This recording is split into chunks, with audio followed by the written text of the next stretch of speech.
안녕하세요. 안녕하세요. 전 이걸로 해야지. 안녕하세요. 안녕하세요. 네, 안녕하세요. 예, 오늘 기자들이 수다 몇 번째인가요? 7번째인가요? 너무 오래돼갖고 그동안 여러 가지 일들이 있었죠. 여러 가지 일도 있죠. 특별 게스트도 모시고 오고. 자, 특별 게스트 본인 소개하시죠. 먼저 소개. 먼저 소개. 네, 저는 민주당 대의원인데요. 뭐 초대받은 건 아니고 이 장소에서 민주당을 뒷담화한다고 소식을 들었는데 긴급하게 이제 진화하러 왔습니다. 우리 오도정과 우리 민주당을 비난하면서 좀 방어하려고 끼어들었습니다. 최대한 끼어들어서 한번 우리 오도정과 우리 민주당 이거 편집해야죠. 노력을 해보겠습니다. 감사합니다. 아주 바람직한 우리 참여 의식인 것 같습니다. 네, 제가 뭐 민주당의 국정원 정도 되니까 뭐 모르게 하려고 해도 제가 다 알아서 합니다. 그러니까 우리 자와 무가 옆에 바로 붙어가지고 튀기는 설전을 벌일 것 같아요. 오늘 도청에 그 오늘 누구라고 했다가 오늘 오늘 유튜버잖아요. 오늘 그 잘 감시하고 또 발음을 좀 부탁드릴게요. 그리고 뭐 너무 그냥 그 신경 바싹 올리지 말고 살살 이게 좀 그래도 하도록 뭐 그렇게 하겠습니다. 민주주의에서 진보와 보수가 있겠지만 뭐 장유유서만큼 더 중요하겠습니다. 역시 하시는. 보수 인사님한테 네네. 장난에서 그 보수 잘 하겠습니다.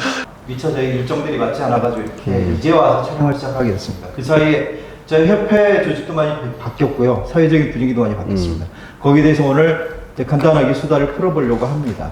그러니까 오늘 첫 번째로 우리 수다를 풀어볼 분이 어떤 주제로 해보실까요? 먼저 가장 최근 이슈인 또 그 축산 관련해갖고 네. 우리 직접 취재하셨기 때문에 한번 들어보는 걸로. 사실 제가 뭐 축산 전문가는 아닌데 계속 이 축산 방역 당국에서 일들이 계속해서 연달아 터지다 보니까 마치 제가 축산 전문가인 것처럼. 네, 하지만 일단 어쨌든 취재를 바탕으로 한 이야기를 조금 오늘 나눠 보려고 하는데요. 다들 아시다시피 요번에 최근에 제주도 하면 돼지 하면 흑돼지 그리고 청정 명품 돼지 이런 지위를 유지하고 있는데 왜 요즘에 지금 제주도정이 대도정이라고 하기보다 축산 방역 당국이라고 하겠습니다. 명확하게. 최근에 뭐 다들 아실 겁니다. 이분도체로 좀 상당히 시끄러웠습니다. 이 갑자기 유통 논리를 꺼내 들어서 육지산 돼지고기 반입을 허용을 했습니다. 그런데 이번에는 또 혼입된 백신을 양돈 농가에 공급을 해서 좀 소란을 빚고 있는데요. 요 얘기를 조금 나눠 보려고 하는데, 일단 뭐 혼돈스러워할 수도 있는 뭐 청취자분들을 위해서 육지산 돼지고기가 제주도에 반입이 되지 않고 있는 건 아닙니다.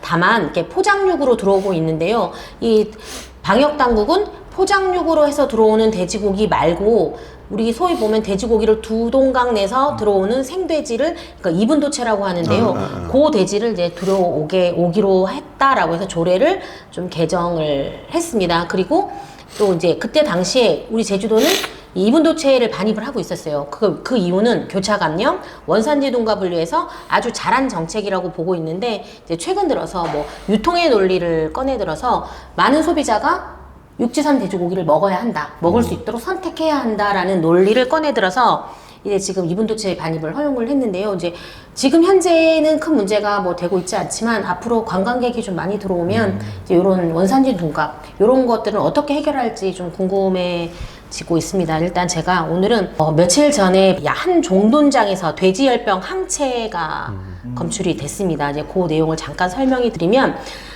이제 구자읍에 있는 한 종동장에서 사육하는 이 돼지 PCR 검사를 했는데요.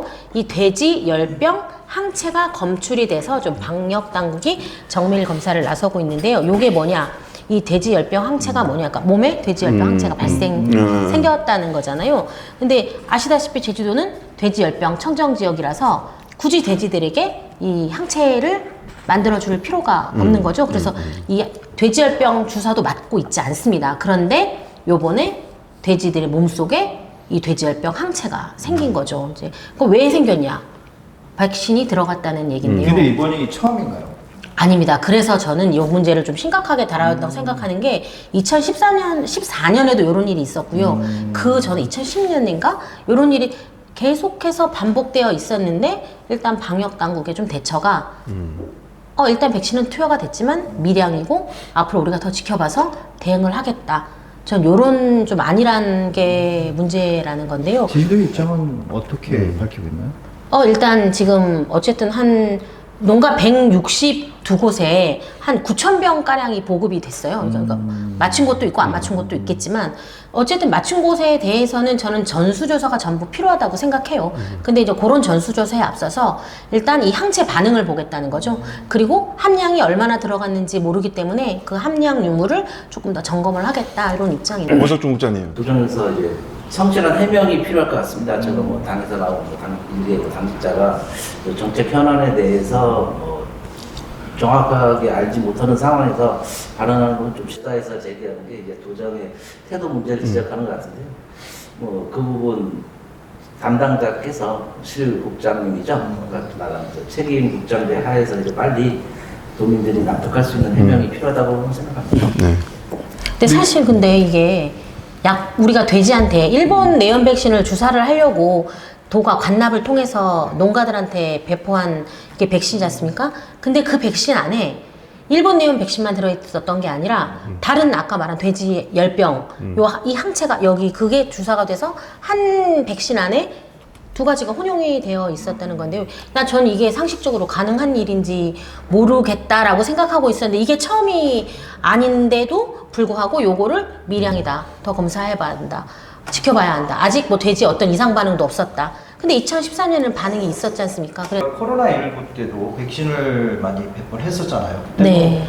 저온 보관을 해야 되는데 그게 온도가 일정 허용 기준을 올라갔다 해서 전량 폐기라고 되게 그렇죠. 민감하게 대응을 한 적이 있거든요. 네. 근데 이 백신도 마찬가지로 이렇게 관리가 돼야 돼요. 그러니까요. 그러니까 저도 그래. 만약 이게 돼지가 아니고 사람한테 맞췄다면 요렇게 도정이 반응할 수 있었을 거예요. 난리가 났죠. 저는 계속 말씀드린 건 방역 당국의 좀 안일한 태도. 도정에 대해서 이제 비판을 하신 거 아닙니까? 그렇죠. 네, 도정이 이제 그 언론에서 봤을 때 반응이 없다면 그 한쪽에서 이제 도의회라는 것이 민의를 반영하고 뭐 도의회에서 견제도 하는 기관이기 때문에 도의회 위원회가 있기 때문에 그쪽으로 해서 한번 아니, 계속 해봐요. 불만 있으면 사인이 네. 여러 기관을 아유, 좀 찾아봐. 그리고 대놓고 편드시면 편향 방송을 제한합니다. 근데 백날래도 뭐 말을 안 듣는 곳에서 얘기해봐야 메아리도 없을 것이고. 근데 이번에 도청에서 이제 브리핑을 할 때 그 녹십자 수의약품이란 곳에서 생산을 한 제품이죠. 네, 예, 맞습니다. 거기에 제품을 전량 이제 수거를 해서 폐기를 한다고 약속을 했고, 네. 그다음에 좀 꼼꼼하게 들여다본다고 앞으로 관리한다고 했으니까 우리가 이제 지켜봐야 되는 거죠, 지금 입장에서는. 네, 그쵸. 근데 농가 입장을 뭐 굳이 제가 대변을 하자면 농가는 상당히 불안하지 않겠습니까? 이번이 한 번이 아니고 두 번, 세 번째인데 그러면 적어도 방역부서에서는 해당 제조사에 대한 책임 있는 자세 정도는 요구를 하고 만약에 전수조사를 해서 피해가 있든 없든 조사를 해서 이 주사를 마친데 농가에 대해서 뭐 어떻게 앞으로 대처를 해 나가겠다라고 농가를 안심시켜주는 게 중요하지 이 관납을 통해서 받은 약품을 믿고 주사를 했는데 거기서 문제가 이렇게 자꾸 발생하면 누가 도정을 믿냐? 전 이런 걸 얘기하는 겁니다. 고 국장님께서 아까 의원님을 소개시켜준다 하셨으니 소개를 해주시고 저는 양돈 농가분들을 모시고 우리가 좀 격정적인 토론 이런 거 저런 거 의미 있는 것 같습니다. 좋습니다. 네. 답이 없는 윤석열 정부처럼 답이 없는 거기에 잠깐 거기 왜 윤석열이 끼어들어가는 거야? 가만히 있는 윤석열 대통령 이문의 일패하네 이거 뭐 가만히 있는 구구가 많네요. 그러니까 어쨌든 간에 가만히 여기 나타나지도 제주도에도 없는 윤석열 대통령을 거기서 끼어드는 건 좀 그냥 그럴 때 그런 거 이제는 좀 잘해. 아니 그렇게 안 해요. 그렇게 안 해요. 우리 막무가내 그렇게 안 해요. 자, 지금 이재명 윤석열의 문제가 아니고 그건 아니죠. 네, 오영훈 도정에 대한 문제가 경고하겠습니다. 네. 너무 정치적으로 그냥 정치적인 그런 자 발언은 화제 바꾸는 거죠. 네. 제가 한 말씀 드리겠습니다. 번개도로. 예, 말씀하세요. 그동안에 우리가 그 기자 수다가 좀 늦어졌습니다. 몇 개월, 두 달 반 정도 못했는데, 그동안에 4월달 총선도 우리 얘기를 못하고 지나갔습니다. 제가 국민의힘 출입하는 기자로서 굉장히 좀 안타까운 마음도 들고 그랬습니다. 3개구역 전폐했습니다. 3개구역 전폐했는데, 서귀포 지역은 좀 아쉬움이 많이 남았다.